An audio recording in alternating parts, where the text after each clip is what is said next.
Today we're talking about the seat of the soul. Where does the seat of the soul lie? In Anahata, the heart chakra, and what are the gifts of the heart? Hi, welcome to Anatomy for Life. I'm Nicole. And I'm Crystal. You're listening to Anatomy for Life with Crystal and Nicole, where we discuss the anatomy behind the most popular physical and spiritual practices, so you can get the most out of these modalities on your healing journey.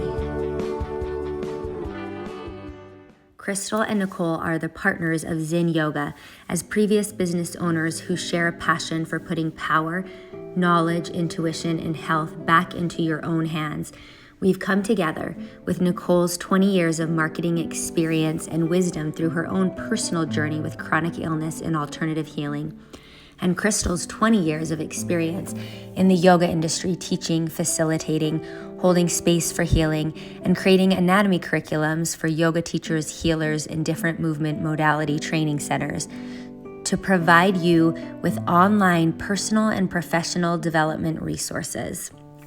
Check out zenyoga.com for our online courses and free resources for yoga instructors and healers. Satnam. So go ahead and tune in with us this morning. If you're in a place where it's safe to close your eyes, do so. We're going to so hum. Open your fingers, inhale, so. Close your fingers, exhale, hum.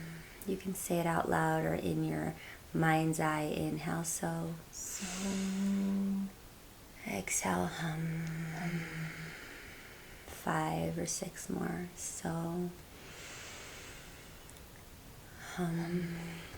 Notice the connection between your heart and your palms here. You have heart chakras, mini heart chakras in the palms of your hands.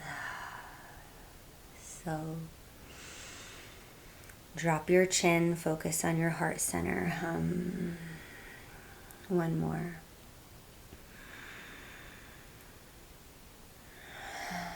Then press both your palm chakras on your heart chakra.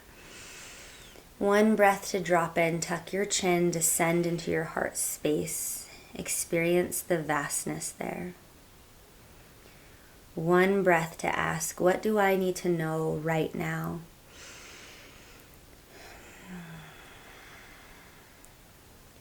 And one breath to ascend. Blinking your eyes open, stretch your arms out as wide as you can. Gather up all the light, put it back in your heart. Be with us. This is kind of an impromptu conversation here because we want to talk about the heart chakra, the heart energy, heart math, heart coherence, and throw some ideas out there that you might be able to grasp onto that help you move through this energy center and maybe some stuckness in your life or things that you've noticed. The answer is always to return to being heart-centered. And there's no one better I could have this conversation with because Nicole's one of the most heart-centered people I know. Oh, and you know when you're around people who are heart-centered, there are these themes like you kind of know whatever difficulty you get into, it can be worked out. Yeah. Don't you think? Absolutely. Like, how would you describe heart-centered people? I mean, I think definitely there's an abundance mindset. I've noticed that, and I think it really is just that feeling of when you're heart-centered, you live with a lot of gratitude. Gratitude for the people around you, for the things around you, for everything. And that kind of like leads your day-to-day. You know what else I've noticed about heart-centered people? They pay attention and they listen. You do that really well. Oh, thank you. Like you know, when you have something to say, those are the people who will look you in the eyes and like engage with you. Don't you think? Because I think whenever you are heart-centered, you do have so much love for your fellow men. Sometimes it's almost overwhelming. And sometimes you feel the need to try and like fix everything too for other people because you just love them so much and you hate seeing them in pain or you hate seeing them going through anything, and you just, even though you know you don't have all the answers, you want to do anything you can to help them. And so sometimes that balance, that's something I had to really work on for a lot of years, was actually sitting back and listening, because I would hate when I would see like a friend that I'm close with or a family member in a distressing situation. My heart would just, I felt like I was just aching so strongly right along with them. So my natural inclination was, I'm going to help them just fix this, Oh, yeah. And then as I grew, in the heart chakra and in the different abilities, I think I learned more how to sit with them in my heart and just give pure love. Yeah, like the boundaried, balanced part of Anahata, not like the overactive or underactive, Yes. which are chakra centers and energetic centers, right, and principles can go overactive or underactive, but to be able to sit back in the full gift and balance of that. Yeah. Oh, I'm glad you brought that up. I want to give a little fun anatomy facts. Let's see. Oh, this is why we thought of this, because when you ask people in the West where you are, where the seat of the soul is, like who you are, a lot of times I read this study where most people were kind of describing like a little man in your head at the controls with like a motherboard in front of them, and they're like running the show. But when you ask Eastern philosophy and people in the Eastern part of the world where the seat of the soul is, they know it's the heart. And that's what governs, and that's where they say the self is. Yeah. And I resonate with that. So when I teach the anatomy of the heart in the trainings that I do, I love to teach Gil Hedley's heart dance that he came up with like 20 years ago. And the anatomy of the 3D model of the heart, where it drops, the blood drops into the left atrium, left ventricle, right, out to the lungs, right atrium, right ventricle, out to the body. So it's not like a 2D path. The heart is 3D, and the way the blood's actually circulating is more like a spiral. So when it hits your heart, it's kind of going forward, down, back up, forward, down, back up. And it's also what gives the heart a little torsion. So if you were light as a feather and you were beholden to the pumping of your heart as it's hitting the heart walls, you would sort of feel like a little kundalini spiral motion in the heart as it's proliferating, coming back. And I love that visualization of flow. Also, it's electromagnetic, right? And the heart is actually not tied to the central nervous system. So the heart can independently beat. It has electricity independent of your central nervous system. So this is why people can be brain dead, but their heart is still beating. Right. So there's something powering the heart, right? That spark from the SA node to the VA node is independent. It's not your brain. It's not your automatic nervous system, like what's telling you to breathe. That pulse in your heart, that electrical spark, is independent. So it's the only thing in your body that's independent, right, of your nervous system. And I think some of those facts start to give you an idea when we talk about the electromagnetic field later, and some of these ideas where we're just kind of married like Western and Eastern philosophy versus medicine and what's catching up with what.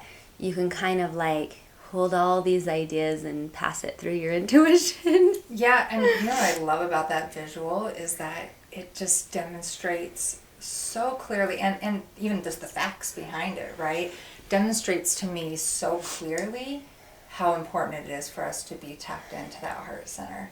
Yeah. It's independent of everything else that tells us that is such a powerful thing. And so I love the Eastern thought of it, because when you were describing the Western, you've seen the Disney movie Inside Out. Oh, yeah. And you have all the little people working on all the emotions. Yeah. And that's what I pictured when you said that. That's what we and think it's is true, right? Yeah. We don't focus so much on our heart, except for as, it's the vital thing that pumps the blood, when really it's so much more. This is what I'm teaching in the chakra course when we get to the heart section. The energy around the heart, I already called it Anahata, which is the Sanskrit name for that energetic center, which when translated means unstruck. So I just want you to pass that through you for a second. So your heart, the energy of your heart space, the energy of your heart is space. And so it's basically the connection to everything, freedom, space. So it's like when you go outward to the cosmos and infinity, you can go inward to that same depth of expansiveness that you can go outward. So when you move into your heart space, it's an inversion. It's like a wormhole. It's like going inward in a wormhole of space. And so as much as you can expand outward, and you might think the answers are out there, the galaxies are out there, the rest of the universe is out there, you have that same inverse within you, and it's in your heart center. It's also where we do inner child work. And I had an experience with this a few years ago with a hypnosis therapist I was working with in St. George. And inner child work is accessed through doors in your heart. And so it's very expansive, but it's also this idea that the inner child is purely innocent and always has been. And also this principle that whatever was transgressed against your inner child, the inner child remains woundless. Like, you can never actually hurt the inner child. You're still perfect and beautiful and whole in that space, and that space and idea and energy work also resides in your heart. So that's why Anahata means unstruck. There's a place within you that no one can touch. Oh, that's so beautiful. I just kind of want to sit and think on that, because I had never really heard that concept before. So that is really awesome. Do you feel through doing some inner child work that you've been able to even unlock some of pathways in your heart? Like, what have you experienced?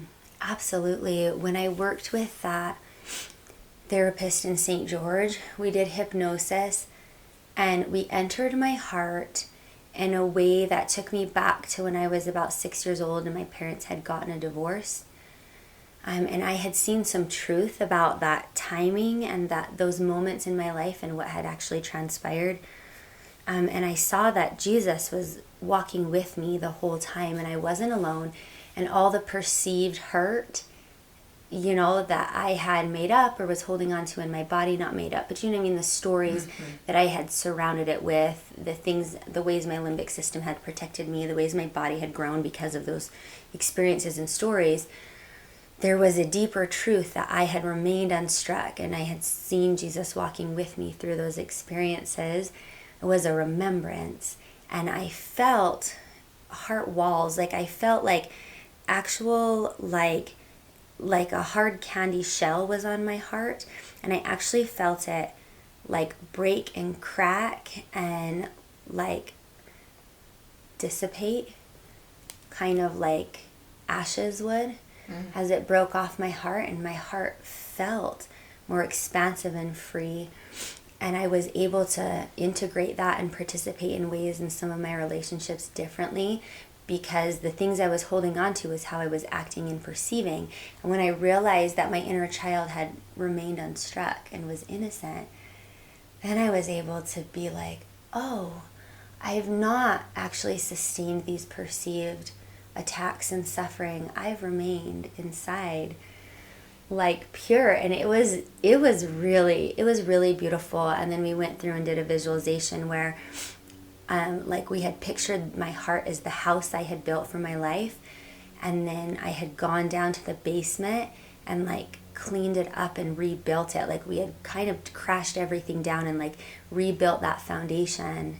And in my mind I saw that foundation, which is kind of like you would picture an old house. Like, we lived in North Carolina. It was like one of those old houses in the East, and that's kind of how I had pictured it. But I went down in there, and we like visually rebuilt my foundation, and it was made out of like gold and crystalline structures, and it was huge and expansive and marble and beautiful. And ever since then, whenever I've dropped into my heart space, I have felt like metaphorically and literally a foundation there without the restriction around my heart. And that was really cool, just because the power of the mind and the visualization, we can talk anatomy versus there are anatomical buildup, fatty buildup, and connective tissue buildup on the heart. That's an anatomical truth. I've seen lots of heart surgeries. So I mean, like, you can see the restriction of the heart. There's a condition where the muscle of the heart thickens. My baby has. Yeah. Yes. So there's a lot of anatomical principles there, but there's also sort of like something energetic and metaphorical about that same kind of thing. Yeah. Yeah. You know something that as you were talking about that and how you were kind of brought back to like that remembrance, it's like of who you really are. It made me think of, it's one of Eckhart Tolle's books. I want to say it's The Power of Now, if I'm remembering the name of it correctly. But that so many times in our life, and I think even thinking about like being able to use our heart fully, we do live in our past, and we also do too much worrying about the future. That's probably my number one issue. I would say that I'm always the worrier, right? And I've worked on that a lot. And that's just so common for us to sit in things and say, because this happened to me or because of that. But really, everything is the now. Whether it's thinking on what happened in the past, you're still living in the present now. Or if it's thinking about the future, that's what he talks a lot about in this book, that there's only that future now. And so when we take ourselves and we are not in this present now, our heart can't be fully invested. We cannot fully use that heart space. Yes. And so that's what that made me think of, is that the way to really be able to utilize that power is to be present, and so that you can fully love the people around you, love your circumstances even when it's hard, produce all that you have within you. And it's so easy, I think, sometimes for us to give that away even without thinking about it. And so that's something I know that I've tried to do a lot of work on is, it's necessary to think about the future, right? There's certain things we want to plan and certain things we want to do. But when our life is so focused on what you don't have or what that future worry is, where right now we can use that power of our heart and everything within us to do some real work and to do it right in the now, which is going to produce those better results in the future, right? Yeah, I love that. I love that concept, because we were just talking before this about walkie-talkie hearts, which is a Marianne Williamson thing from her book, Return to Love. And she gives us the Mary Magdalene meditation as well. And you cannot do that if you're not in the present. Mm-hmm. So, and have you ever noticed that when you do drop into your heart and your heart gifts and things, time stands still? Like, you don't think about time. 100%. Right? Me and Nicole have communicated heart to heart before. And even we've supported each other. Yeah, and we've supported each other with some spiritual and energetic gifts that has just been such a beautiful blessing. And thank you for that. But I do want to mention that when we get into that space, and I know a lot of the listeners have felt it and know what we're talking about, and you drop in, there's no time and there's no space, right? You really dropped into the wormhole of the now. So I love that you brought that concept up, because I think that's a real principle of what we're talking about. Yeah, and I think that's why so many people find so much relief and power and love in meditation, whatever the meditation is for you that works, right? Whether it's multiple or one, because to really meditate, you've got to jump into the now. Mm-hmm. You know, otherwise you're not really having an effective meditation. Yeah. So when you put yourself in that situation, it sets you up to be more present. Especially, I always feel that way after I do morning meditation. I feel like my heart feels lighter, everything feels open, my mind feels awakened. Even, you feel that heart-brain connection come to life. Oh, let's talk about that. Yeah, the answer is the heart. So even when I teach the 7 chakra systems, and they have their different things, right, and their different energies and principles, the way in is always through your heart. Mm-hmm. And that's your access point for everything. You can use your breath to access your heart, but what you're trying to do is get in through your heart first, through electromagnetic frequency, vibration, emotion, and breath. So you never really try to enter through the root chakra, right? Like, you can open the conduit of your 2nd chakra and allow things to enter. But truth and space and connection is accessed through this chakra. It's the one right in the middle. So there's 3 below it and 3 above it. So it's kind of like the communion point, right? Like of the torus field. So when you said the heart-brain connection, and I will put some cool links in the show notes for research on the things that we're talking about, the books we talked about, and also the Heart Math Institute, which I love, which is the biggest proponent of the actual research, right? Joe Dispenza has a lot of research. So there's these places I really love when they do the medical research. Surprise, surprise. I love the research. It's so fun. But the electromagnetic field of the heart, and there's a little discrepancy here, because if you ask like a physicist or you ask like an anatomist, like I do at the colleges, and they actually measure like the EKG and electromagnetic output of the heart, it doesn't make a lot of sense. Like the measurements are very small, the electrical output from your brain and your heart, but there's also so much other research that I will link that actually shows when you get those in coherence, you can read the electromagnetic field in furthering distance outside of the body. So when you drop your brain in hertz, so you're dropping down below flow state, and it's about the regulation of the heartbeat. So you can do that with the breath. So when the heartbeat drops and the brain waves drop, the electromagnetic output, when those from the heart and the brain sync up and they match to the same frequency, that's what creates an oscillating or moving magnetic field. So when you have a charge, it's because the electron is oscillating. So if you have an electron, it's like holding still, you're not going to get a magnetic wave. So if you like take a rock and you hold it under the water, nothing's going to happen, right? But if you move it, if you take that rock and you drop it and it hits the water, those are the ripples. So an electromagnetic field, right, is the movement of an electrical charge through space. So when you have that coherence, you now have oscillating movement between the brain and the heart. Did I go too deep there? No, that's perfect. And Great that is what visualization. creates the torus field. And that is what actually creates your ability to push vibration outward. And in these advanced gurus and yogis and meditators, they'll take them into the lab and they can measure their torus field, their electromagnetic influence, up to 9 feet from their body, which I just have to tell you is incredible. Like when we put our hands on Kirlian photography or something, you may see a couple millimeters.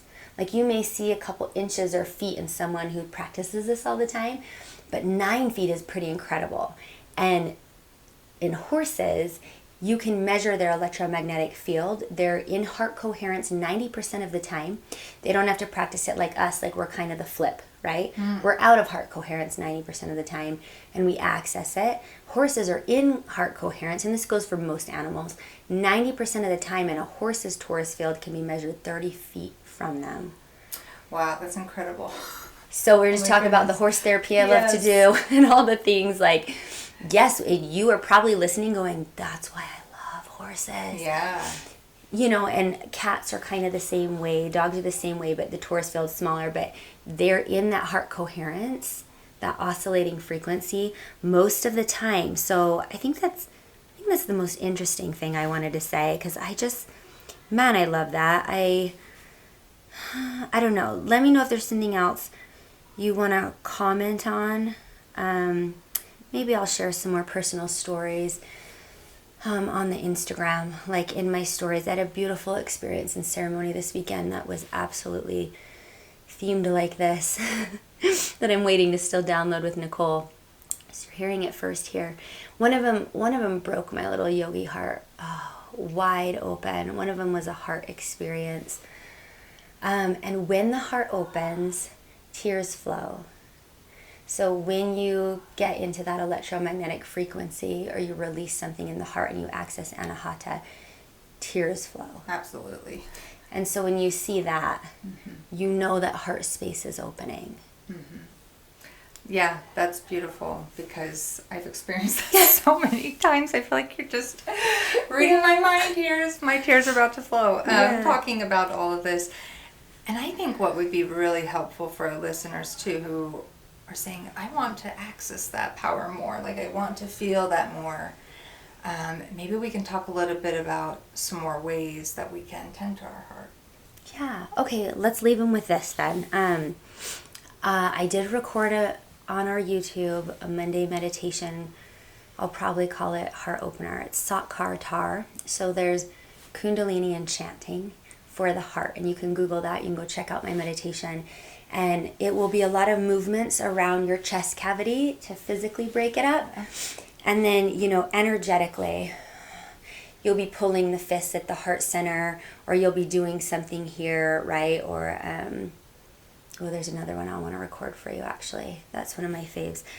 But that sort of focus on the heart with regulated breath and intention while putting yourself in heart coherence is powerful. And you don't need to be attached to any kind of outcome, because just the accessing of that space begins to open emotion, quantum realms, and calls in your angels. So the things that need to happen for you will. So whatever's specific to you, like if you need forgiveness, or you need energy, or you need help in a relationship, that you just need to open that space.